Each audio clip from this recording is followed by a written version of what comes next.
Today we're going to talk to Colin from McDSP. Now, Colin is the guy in the know. Colin's the guy to talk to answer the questions. Now, what I've done is I've taken the questions that we've received on our review video of the McDSP APB, and I've taken questions that I want answered as someone that's potentially going to buy a McDSP APB.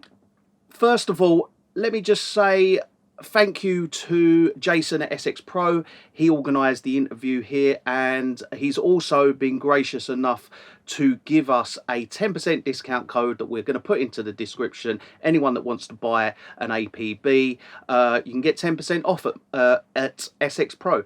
And the coupon code is valid until October 2023. So if you're watching this later down the line, unfortunately it's not going to be valid. But if you're looking to buy one in the next month and a half, you're all good. Get 10% off. Really nice of them guys to do that for everyone. I know I'm going to be using the coupon code. So yeah, get on it. So yeah, we're going to have a basic conversation with Colin. Now, Colin is an interesting guy. I mean, he is hilarious. Some of the off-camera video is really funny. I spent the whole interview basically laughing. You're going to really enjoy it. If you're an existing APB user, there's so much information in there as to future plugins, future development of the product. There's talk about the Thunderbolt ports. There's talk about how everything runs, what the circuitry is, how it passes through the McDSP. And if you're a new user and you're wanting to buy into it, this is going to be really good for you, because it's going to really teach you exactly what this does. Now, one of the key questions I asked Colin was about what a lot of people kind of couldn't get their head round. Is it analog? Is it digital? Is it plugins? What is it? How does it work? This is one question that is kind of highlighted, and we really get to the bottom of this. And you know, I know it's analog. You know, I've used it. It sounds analog. It just doesn't look like analog. Okay, firstly, please tell us about what McDSP, the APB, is. Sure. So, well, McDSP's been modeling gear for like 25 years, and about 5 or 6 years ago, we thought, you know, what if we could take all this software modeling we've been doing and having the brain, as I would call it, instead of having to control like a software algorithm, take that out and add in an analog algorithm. And we're like, I don't know, that could be kind of cool or it could be horrible. And some of the permutations were, in fact, horrible. But at some point, we sort of narrowed it down to, oh, these types of circuits that we can make work really well. They don't overheat. We can monitor their temperature and things like that to make sure it's a reliable, repeatable analog experience. And made one channel of it. It sounded good. We thought, how many channels can you get into a box? Yeah, about 16. And that's what the APB 16 became. So, you know, just the idea was, is that, you know, immediate session recall, you know, consistent performance across all channels, presets, you know, just stuff like that. So all the things that you just can't get with a piece of analog outboard gear. You know, I mean, analog outboard gear is great. So is working in the box, just that we thought, you know, it'd be cool to really combine sort of the two workflows together. And I think that people who like to sound analog would like that, you know, controlled from the convenience of a plugin, but it's really, you know, an analog, you know, workflow, if you will. It's a marriage made in heaven. Yeah, it turned out pretty cool. It brings the best of both worlds together. There's pros and cons to both.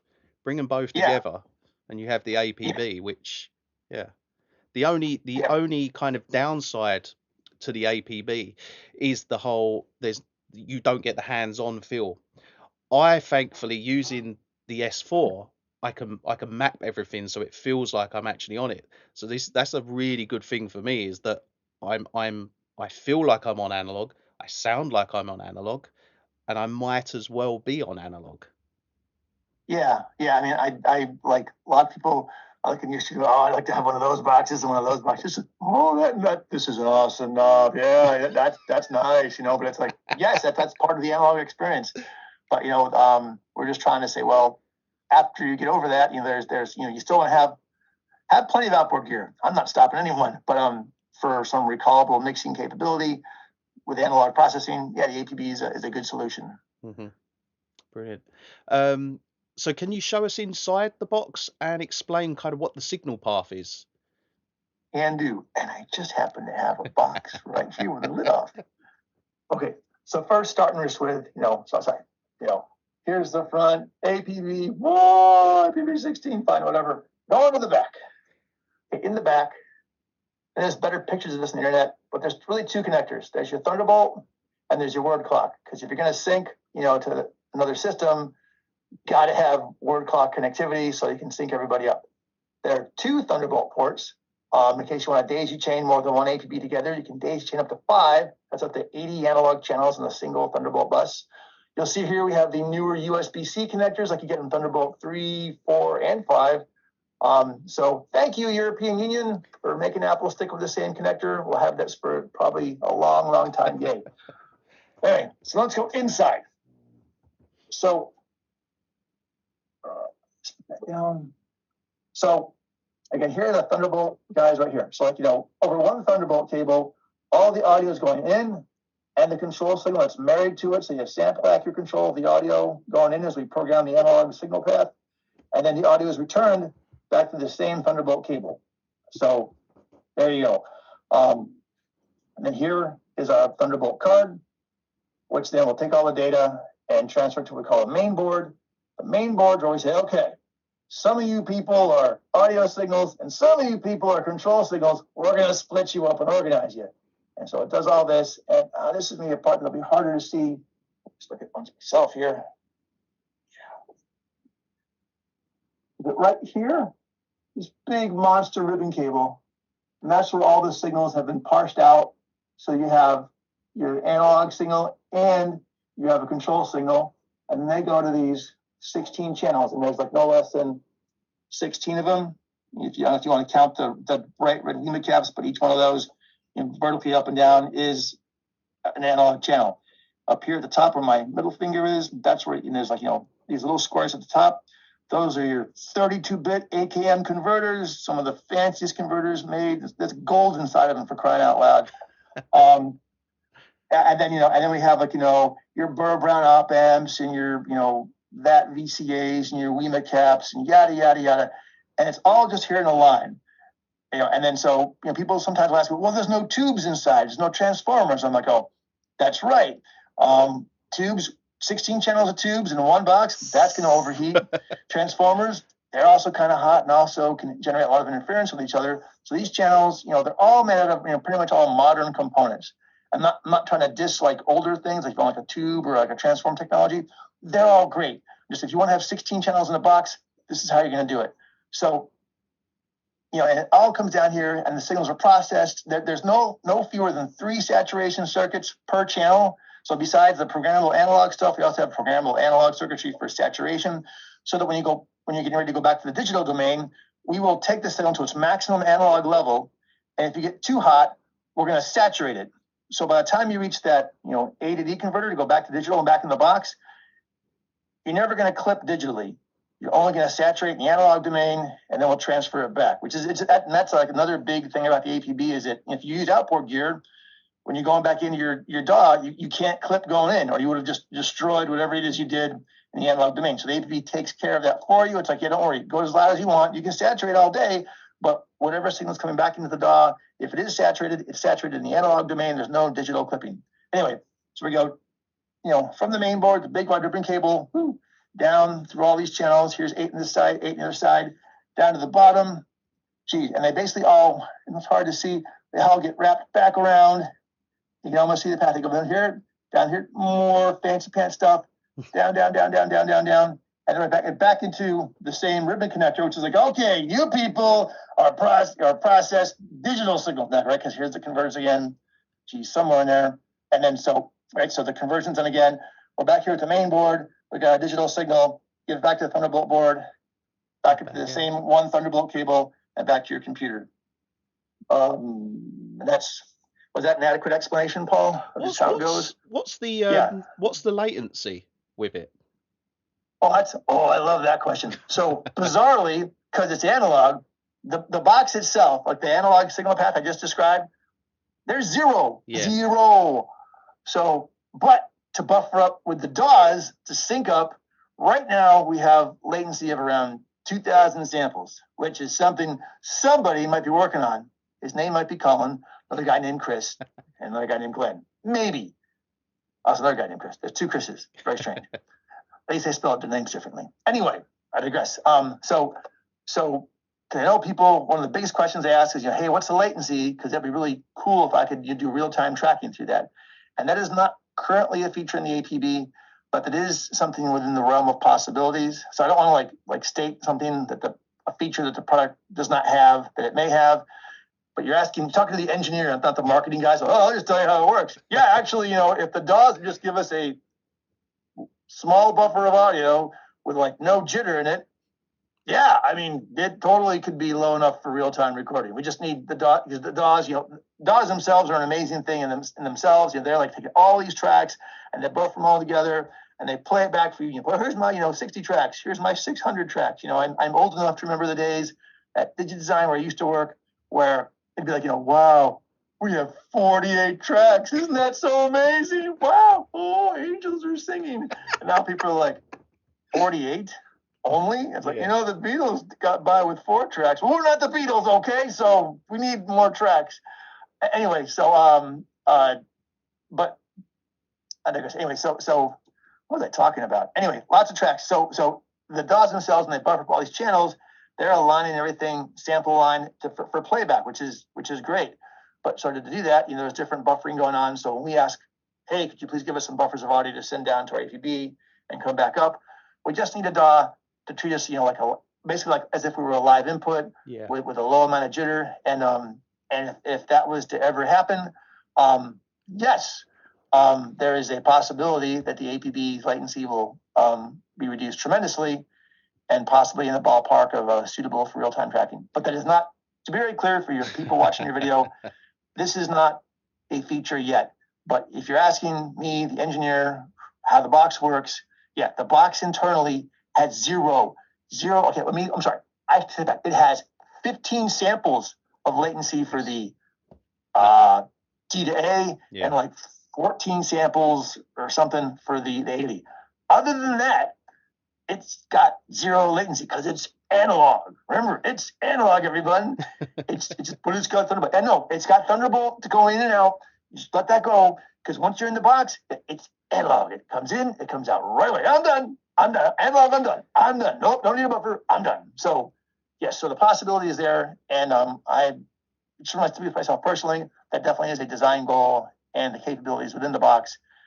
We just have to coordinate a little bit with some DAW manufacturers and see where it lands. So if you had 5 units stacked together, daisy chained, would that get times by 5? No. So if you've got 2,000 samples of delay, that would be for all 5. It wouldn't be 10,000. All 5. Okay. Great question. Yeah, it's just across all of them, because the Thunderbolt's pretty ridiculously fast already. It's just a buffering of it. So that's a great question, though, Paul. That's actually one of the best questions I've ever had. I'll take that. Yeah, I feel compelled to make another video for our own website. Hey, by the way, that latency, it's total.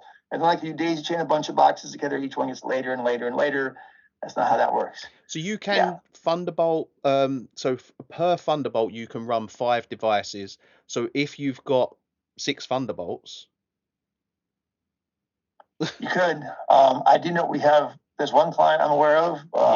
I've seen that has he's got like 10 and they got that a set of 5 and a set of 5. And I'm like, okay, just make sure they're on separate Thunderbolt buses, and you have to look your computer spec will tell you which ones are which, and then you're like, yeah, there you go. And it's bizarre. It's that little tiny USB-C connector, and it's like, it's crazy. But yeah, and keep in mind that we can do this even with Thunderbolt 2, which is half as fast as Thunderbolt 3/4/ whatever. So we already have at Thunderbolt 3 and 4. We already have like twice the bandwidth that we need to do the same thing. So but yeah, and I guess other people ask me. So I'm waving my hands in front of my face. That's dumb. People say, "Oh, what about Thunderbolt 2? You guys like dropping support for that?" I'm like, no, it's all tested to work for like forever. And that's the plan. And if some people wanted to know, maybe we could offer a Thunderbolt 3 upgrade for those who wanted it, or you could just buy that $50 cable that Apple makes, and then you're still off to the races. It's on Apple, and probably also have to tip my hat to the European Union again and go, yeah, whatever you guys were saying to Apple about, hey, don't change the stupid connector ever again. Yeah. Oh, by the way, all the Thunderbolt devices, while we're at it, they should all just still work too. The next question is, how does it differ from, let's say, the UAD DSP plugins? Oh, that's a good question. I mean, Universal Audio has some pretty smart people like Dr. David Berners. David Berners is like one of the main engineers at Universal Audio. I mean, there's lots of other people there. I just don't know all of them. And also, curiously, his initials are DB. I think is super cool. Anyway, yeah, so he has a PhD from Stanford, and his PhD is in modeling analog circuitry. He is super good at it. So you have like a super brainiac guy who, and many others on their teams of engineers who model lots of gear, just like McDSP has done for the last 25 years. And they, instead of like having like a software component, there's some kind of model that controls a software component, but their software component is inside the Universal Audio box. Now, more recently, Universal Audio has their native versions of their stuff, so they can take it out of the DSP version, like the in the box, native version. I'm rambling too much. The difference is that what they're doing is they have an analog model, but they're still driving it with a digital algorithm. We have an analog model that we drive with an analog algorithm. It is, it is analog. That's what it is. But we do sometimes combine some hybrid digital processing with some analog processing. Like we have like an equalizer called the Royal Q. That's brilliant, by the way. That's a really good EQ. It's totally just a digital equalizer, except it knows what it's doing, and it communicates this in some ways that are clever to the analog circuitry. Hey, by the way, so let's like customize this output stage so that we do something smart when I do whatever it is I'm doing with my EQ boosts and cuts and stuff. And like, well, that sounds pretty good. Yes, it does. And even that is like something I would say is like what I think is another combination of the best things. It's like, oh, I want an equalizer. Well, you can pretty much nail an EQ response in digital domain that you would have gotten in the analog domain. However, that analog output stage is still kind of part of the mojo of even just an outboard piece of equalization, stuff. So we tried that, and yeah, it sounds really good. It's really like, good. Yeah, that EQ is really good. I remember when I first used that EQ, having been told that it was technically a plugin that was then utilizing the. I didn't think much of it before actually hearing it. Then hearing it, I was like, whoa, this has got something else that isn't in another plugin. I just thought it was going to be another plugin with going through a little bit of circuitry, but it's far more than that. Yeah, it turns out really good. And also I tell people, it's not just the control signal going into the box to do the analog processing, but we know what the analog processing has been selected. So it's almost like we also have the analog control what comes back digitally. I don't know how to explain that without giving away too much secret sauce stuff, but everything, the two systems communicate with each other very well. Like, hey, I'm doing this. Cool, I got you here. Cool, I'm doing this now. No problem, I got you here. Everything's cool. The next question, so how is it possible for a compressor and EQ and saturation to all utilize the same components? How can each compressor sound different yet utilize those same components? Wow, that's a fair question. So as I showed earlier in the video, there is a lot of parts all crammed together. And when I say they're crammed together, they are crammed together. If you know all the fundamental pieces, you need like a detection circuit, you need like some circuits actually going to do the actual, gain manipulation. The saturation circuits kind of each one's like their own like sort of animal. So those are just kind of like, choose one. Maybe there's a parameter or two to parameterize each one. But just back to that EQ dynamic range compression action. I mean, if you just know all the bits and pieces that you need, you can make this sort of like an engine that does it, and it can do a lot of things. You just have to know which screw to turn to make it do. Oh, now it's like, wow, that sounds a lot like tape compression. Yes, it does, because it is. It is what tape compression is. Oh, okay. What's that one? Whoa, that sounds just like a brick wall limiter. How'd you do that? Because that's what it is. It's just all inside this one circuit. So, parts are enabled or parts are disabled or parts are used in a different way. There may have been a few times at the office where someone would see me like pull off my headphones and go, ow, because, that feedback path, I was really sure went that way. And I was wrong. And went right into my ears. And I'm like, yeah, cool. Analog feedback. That was really awesome. We're never going to make that into a product. Going to get sued by everybody that has fancy big speakers in their studio. I'm pretty sure these headphones are now shot, whatever. I had like a small pile of like headphones I've destroyed. And I go, no, they're the wounded warriors. We're never going to throw them away. We're just going to keep them in a pile. That's why we use headphones when we test the audio. Yeah. Well, because I want to use the speaker. No, do not use speakers when testing the algorithm on the APB for the first time, please. Just use a nice small pair of headphones. If you destroy it, we're safe. Anyway, sorry, I digress there. So basically, it's an entire engine inside that can do a variety of things, and we just pick and choose which parts we want, or we combine them in different ways, and it works really well. Yeah. Sounds good. Will Windows compatibility be anything near to the future, or anything in the pipeline? It is certainly on the table. I'll tell you that the reason there is no Windows right now is that when we certify, we have to any Thunderbolt device, you have to certify with Apple and Intel at the same time. And at the time of certification, they say, do you have Windows and Apple support? We say, well, we thought we'd do the Apple version first and come up with Windows later. And they say, well, that's fine, but we're going to stamp your boxes Apple, Mac OS only. Okay, so if you want Windows, you have to come back, give us a pile of money, put this entire exercise again, and then we'll have Windows. And we're like, okay, well, good to know now that you told us that. So that's the only real reason. I have nothing against Windows. I think both computer systems drive me crazy. So, but yeah, I think Windows is a possibility. We just don't have it now. I'm sorry. Would over Windows, would you still get the ability to have 5 devices on one Thunderbolt? I would think so, because Thunderbolt is a specification. So if it's like 5 Thunderbolt devices daisy chained together from the Mac OS, I believe those same specs exist for Windows, which is why we chose it. We wanted something we knew would work the same across Windows and Mac OS. Just when we came at the point to certify the APB 16s and 8s, and we learned a subtle thing is that, oh, well, if you don't have support for both right now, we're going to tag your boxes Mac only. And we're like, oh, well, okay. We just gave you a lot of money. I thought maybe you got to go back and do it again. All right, fine. You're 2 giant gorilla companies. We don't want to mess with you. Intel, Apple. I know you have your rules. I understand. I'm just going to, okay, thank you. Yeah, so, yeah, so again, Windows customers, I'm sorry. I know there's people out there that ask. I'm like, I have nothing against Windows. It's just that we don't have that certification yet, and we're ready to do it. We'll do it. It's just in the engineering queue, but it's not available at this time. I'm sorry. Okay. Some viewers voiced their concern of longevity of the APB system. What would happen if, let's say, a new Thunderbolt connection came out? Is there a possibility to adjust the box's connections? So I know we kind of covered that Yeah.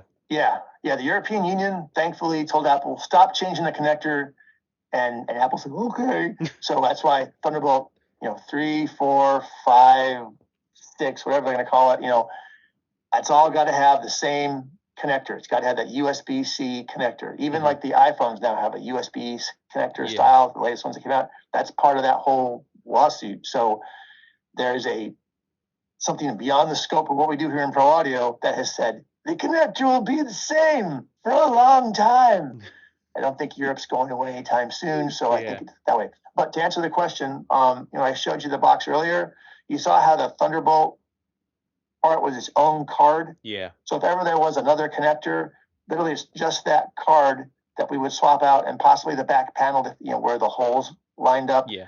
We give you a different back panel and a different card. You could buy it in a kit. You can probably install it yourself. It's just 4 screws, and it slides out to the side. Basically, take the back panel off.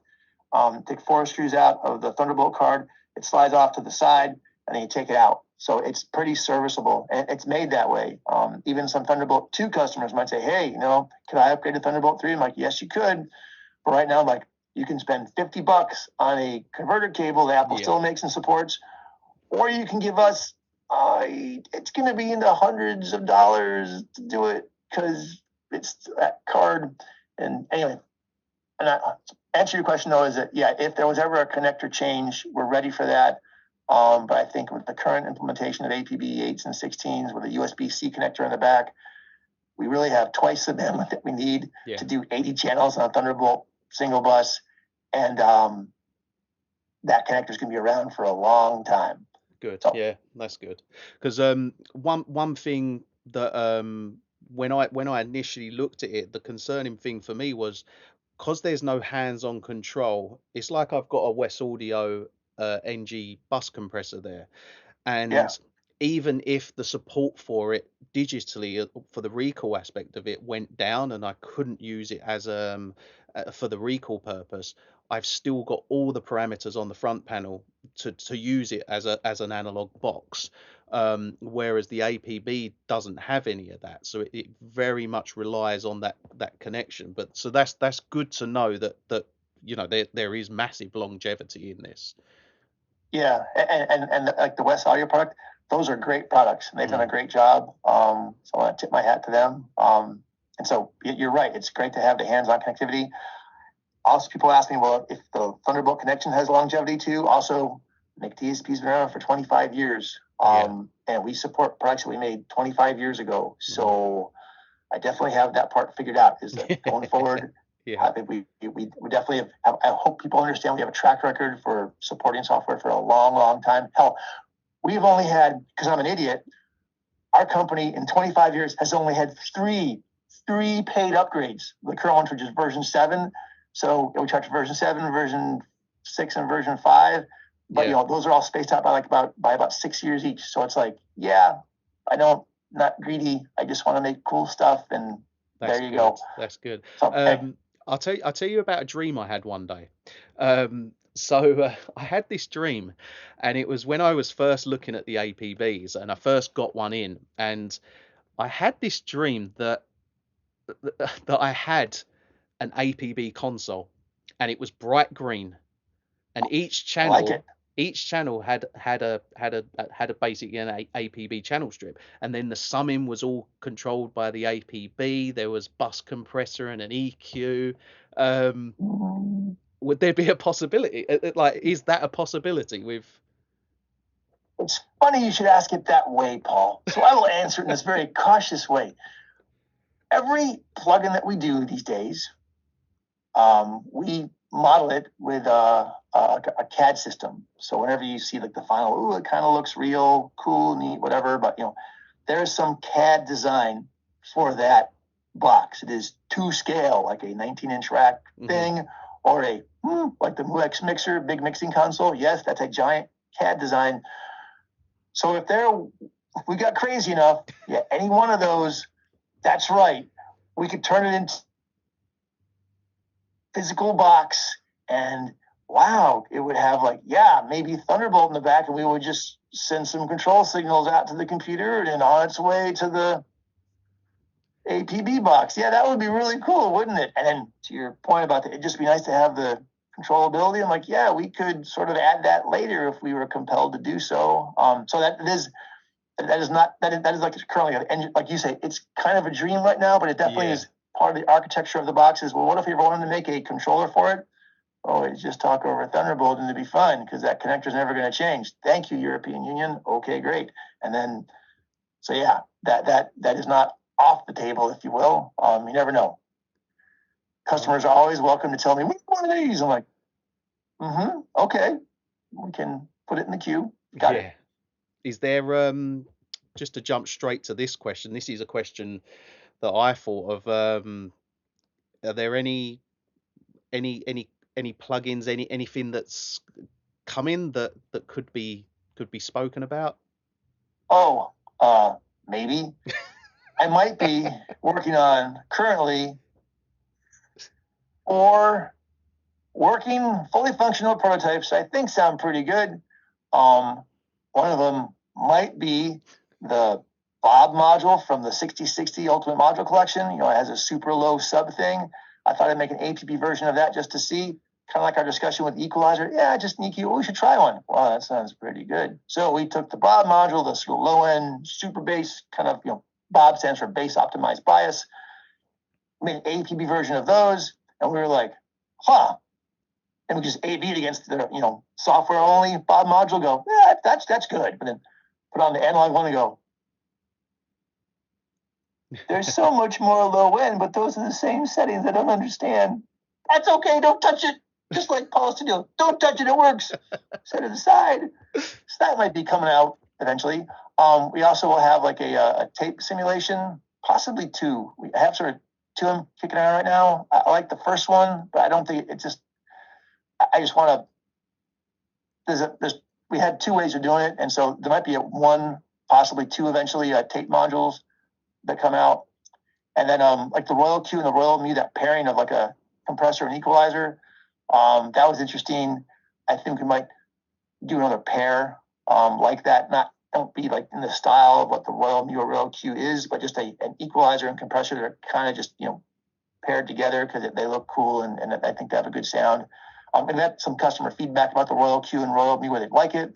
Maybe something that's a little less colored but a little more straightforward, or I don't know how to say that. But and then after all that, you're like, wow, I told you. He's like, wow, he's just going. Yeah, sorry, talking to the engineer. We just tell you anything you need to know. So those are 4 approximate plugins that are in the queue right now. I'd like to get a couple of those out soon. And then more a little bit longer term is that Dolby Atmos. Some of our customers actually use Dolby Atmos and APBs together, so they want to see Atmos versions of some of these products, which I don't think is unreasonable. And so we're working on some stuff like that. Just the channel count with Atmos, because obviously if you've got say 7.12 as a minimum, what's that? 10 channels. Yeah, you're using up a lot of channels quick. Use a ton. Very good. Yes, exactly. And there's an L18 limiter for the APB right now, which has a surround version, which will have all the like 7.1.2 support. But people are asking us now, like, now that you have like the Atmos full on bus is available and as a for a plug-in process. I'm like, okay, well that's 16 channels. Yeah, and I'm like, all right. So just in case we're all on the same page here, that's 16. You got an APB 16? I sure do. So you have one Atmos stem thing, that's what you got. Like, yep, I'm down for that. I'm like, okay. So and we do have a couple of mock-ups of some of those too. I wouldn't call them fully fleshed out prototypes. They're more like, here's conceptually how we might do it. And actually, if there's any Dolby Atmos clients listening, a couple have asked us specifically, this is what they want. I'm totally happy to hear what they want to have, because some of the Dolby Atmos it's like I won't say the Wild West, but it's a new frontier in mixing, and some people want certain types of features that are only known to them, or that because they have the mixing experience with it, they know kind of what they want. Oh yeah, I can do one of those. Oh, why do you want to configure this way? Oh, I see. Okay, that makes sense. Yes, we can do it that way. We can add that feature. Brilliant. I said to over-answer policy. Yeah, roughly 4 plugins in the progress. Bob, tape 1, maybe tape 2, and then a pairing of a compressor and an EQ. Maybe we'll call it the big C and the big Q. I don't know. That's just an idea. Maybe. So maybe it's already. What is a really good? What I found is a really good selling point of the APB is that once you buy the box, you get all the plugins with it. Yep. Then you get everything that's you're talking about going forward. So it's an ever-growing, expanding box of tricks that's, in 5 years' time, it could be twice as many plugins. Yeah, I do have an obsessive compulsive disorder, which I've channeled into audio programming and not much else. So it's like, as my wife can tell you, in my sleep, I will fix bugs and wake up, fix that bug. She's like, please shut up. Brilliant. And go back. Write it down on the notepad next to your nightstand. I'll give you, thank you. That's exactly so awesome. I sleep with a notepad next to my nightstand, just because the amount of things I wake up in the middle of the night, and the reason I do that is because the amount of times I've woken up and I've thought of a great idea and I thought I'll remember that by the morning, and I never do. I've forgotten it. No, exactly. But I think that if you work on something like your studio, it's amazing. It didn't happen in a day. It's years and years and years. At first, probably just mixing, and other people's studios go, oh, I like this part about the studio. Oh, I hate this part about the studio. And you think about all the things you like, then you put it together, and it takes years to do that. So your brain is just you're connecting all these synapse, neuron thingamadoos, and so it's all just connected. And even when you sleep, they're still going and talking to each other or whatever it is. Man, that's crazy. Oh, that's exactly what your brain. That's why you have dreams. It's because you have dreams because you're thinking about this stuff even while you sleep. So it totally makes sense. So that is in that case, that's me. Is that I'm not like a great musician. I shouldn't mix your band's record. It would be terrible. Call my friend Paul. He's a beautiful studio. Go do that. But if you want me to make gear, that's what I'm good at. So I'm going to do it until I drop dead, and I am going to live for a long time. So that's all I can say.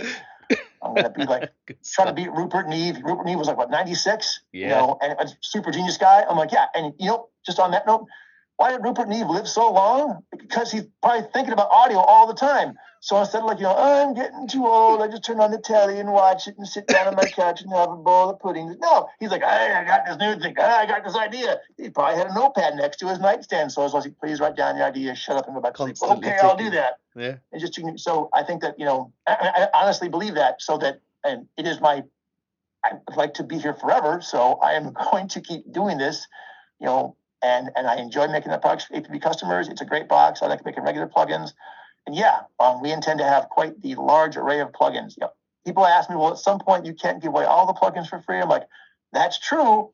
But right now, if you were to purchase one, everything that we're making, you're getting for nothing. So there you go. So what you're saying there is, technically speaking, even if later down the line you were to say start charging for plugins later down the line, the people that are in the ecosystem now, they're kind of almost like a loyalty, you get everything.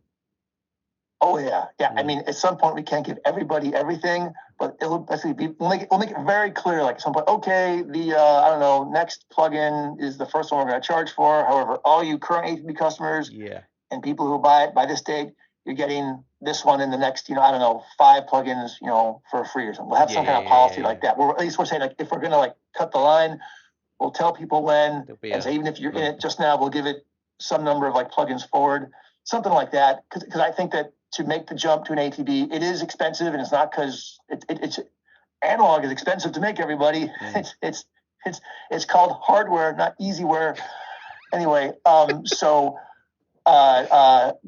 we would definitely anybody that has a box now, we would fully extend support for them, for free product for some period of time after such an announcement, if it were to happen. But right now I'm of the mind to say, look, I think that there's only I think 10 or 11 different products on there. I think we need another probably 5 or 7 at least to get people, okay, that's getting to be a robust mind state of what we got, and then deliver it.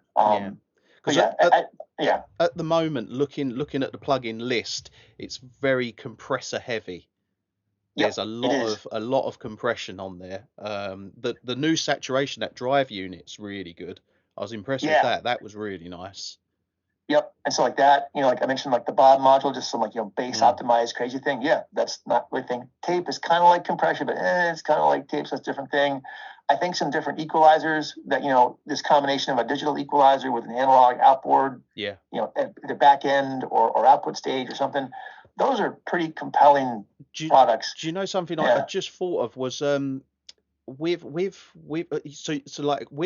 plugins, for instance, there's mid-side built into the EQ, which I was really impressed with, and there's so the mid-side processing that's on the EQ, that's something I didn't think the box would do.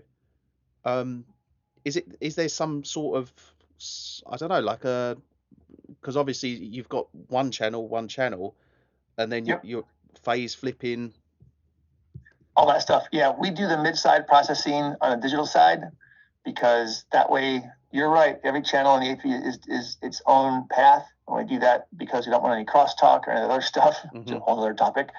The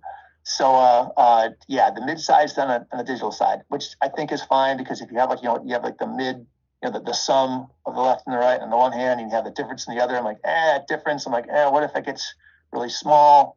I'd like to do that in the digital domain, where I don't have a noise floor to worry about, or in the analog domain, I don't know. But that's how we do it. Even people ask me the limiters we make. The limiter that's all limited right up actually to like the 0 dB in the analog domains, like the L18 or the L-move. They're analog limiters. But then there's like an output trim. Oh, what's that? Yeah, that's a digital trim afterwards. So you have the maximum signal to noise ratio, and then you just dial back to what the maximum level you actually want. But inside the analog domain, we're going right up to 0, right? To just give you the maximum signal throughput. Lambert, sorry. Yeah. So mid-side we can do, and it's and the saturation box you bring it up is the KD one. It turned out super, and we're doing more stuff like that too. So it's a good time. It's really, I'd say it's fun to use the product. It is really fun to program it because you're like, once you get it dialed in, you're like, oh, it sounds pretty good. Everybody come, yeah, it sounds great. We heard enough. Like, just finish it. All right, I'm sorry, it was really cool. I'm going to talk to Paul tomorrow morning. Okay, you talk to Paul and get back writing those codes. Okay, I'm writing more code today, I promise. Do I get lunch today? We need 100 lines of code and we'll give you a sandwich. Okay, that sounds fair. I'm actually in prison. I never escaped. This is just a image behind me. I'm actually like in a cement cell with no windows, just a laptop. Oh, blimey. Going on to the next question. Some comments on our review we did expressed that it was crazy expensive, 4,000 for the APB-A and 6,000 for the APB-60. Personally, I don't think it's crazily expensive. I get that. But would a 2-channel or 4-channel ever be something that's considered, or an interface, something that's going to be? I can. Paul, I cannot confirm or deny the rumors that possibly 2-channel audio interface with APB capability might be something we could be contemplating maybe in the future, possibly. We heard it here first. I don't know. But it is expensive because there's lots of channels in it. But so, yes, a broken down 2-channel version. Yeah, who wouldn't want that? It's like, well, especially with the tracking capabilities you're talking about, or not talking about, or could be talking about. Right. Yeah, that's I'm just tell people the box is configured to do it. We just need some cooperation from the DAWs and massaging some driver stuff a little bit. It is possible. So what about the option of APBs utilizing preamps, like having the APB doing preamp? Yeah, that would be also something, maybe because you kind of, Colin, wait a minute.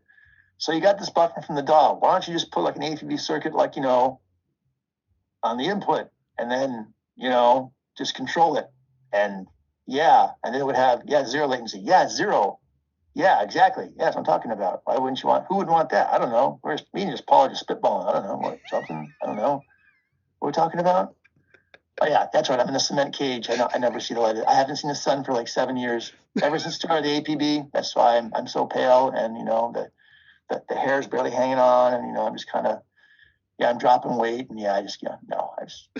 Those are all good ideas, and ones that have been suggested, not just by you, Paul, or by other clients. Just they say, hey, I just want like a 2-channel version that's portable. I want like all those ideas are on the table. If people say, well, I haven't done it yet, I'm like, well, that COVID thing happened. That might have interrupted a few things for a lot of people. And McDSP is a small company, but I like the team we have.